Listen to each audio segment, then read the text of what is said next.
Did you get something to drink back there? I'm not that funny. You might want to get some more. My superpower is sarcasm. And it's triggered by stupidity. But sometimes my own stupidity triggers my own sarcasm, and sometimes it gets triggered in other people. Several years ago, my daughter wanted to watch all these 80s movies, like Back to the Future and Weird Science and all that kind of stuff. And I was like, oh, I would love to introduce you to it. We started watching it, and did you know how many bad words are in that movie? Too many for an 8-year-old. So I would have to edit out all of the bad words. A movie would be like half the length, but still I'd edit out all the bad words. Well, my daughter is all excited because she came home one day and a friend of hers had gotten a cuss buster.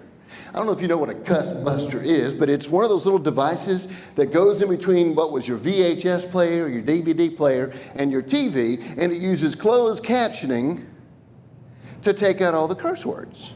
Pretty cool, huh? Well, she comes home and she is all excited. She goes, Dad, Cole's got a...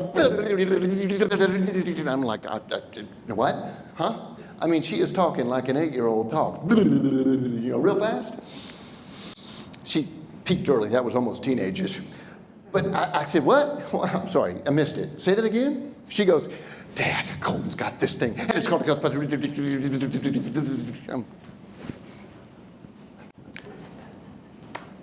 A what? And then from across the room comes the voice of my bride, and she says, she said Colton's got a cuss buster, damn it.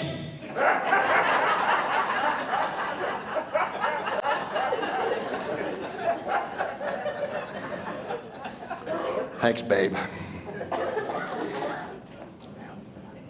I did something majorly stupid last November. It ended in me breaking my leg. So here's the stupid piled on top of stupid, piled on top of stupid. You know what an elliptical machine is? You've probably seen them at workout places that you pass on the way to the dollar store. Okay, so you know what an elliptical is.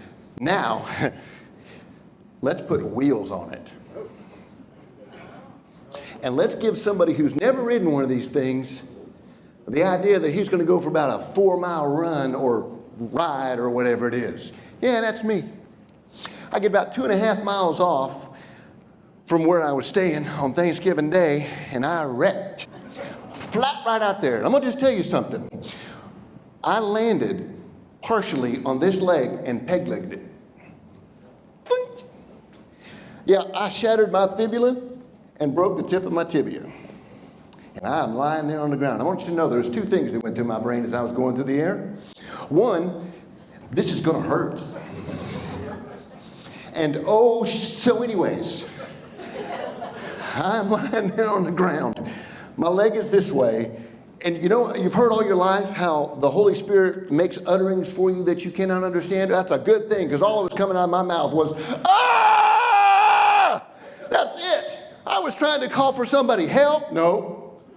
Call 911? No. It was just, ah! That was it. Over and over again. Well, somehow in all the craziness, somebody calls 911, paramedic gets here, I hear him say, listen, buddy, your leg is broke. We're going to give you some fentanyl. Well, in my mind, I was going, now listen, I don't know if I really want that fentanyl. I've heard some pretty bad things. Oh, there it is.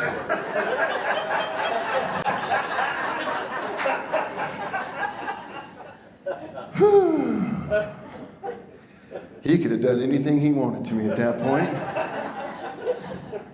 Yep. Well, let's just tell you something. Nothing tells you how old you are until you've done something stupid like break your leg. I mean, I'm almost a year out and I'm still dealing with a lot of stuff. I don't run like I used to. Can't walk like I used to. Can't hardly squat down like I used to. And I already had the warning signs. You know the warning signs of being old? I got so much hair going out of my ear that if I don't keep it cut, I wake myself in the middle of the night, turn it over in bed.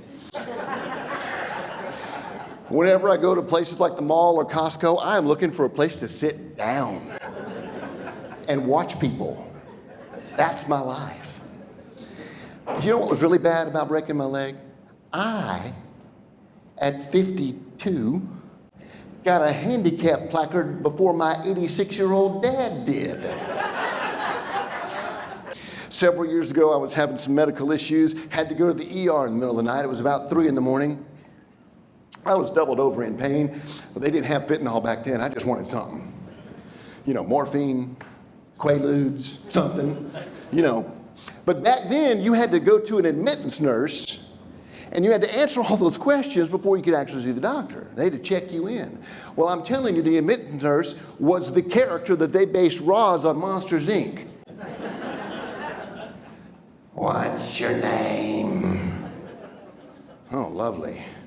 So she's going through all those names. What's your name? What's your problem? She finally gets down to this one question, and she says, I need the name of a next of kin not living with you.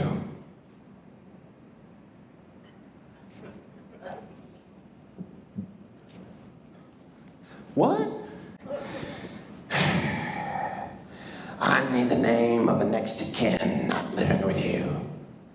And I'm looking at my bride, and she's looking at me, and we both are not catching this. I turned back to her, and I said,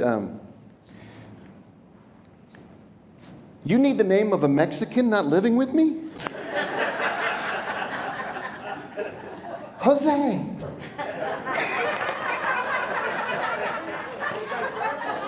To this day, my wife still thinks that's exactly what that lady said, and I do too.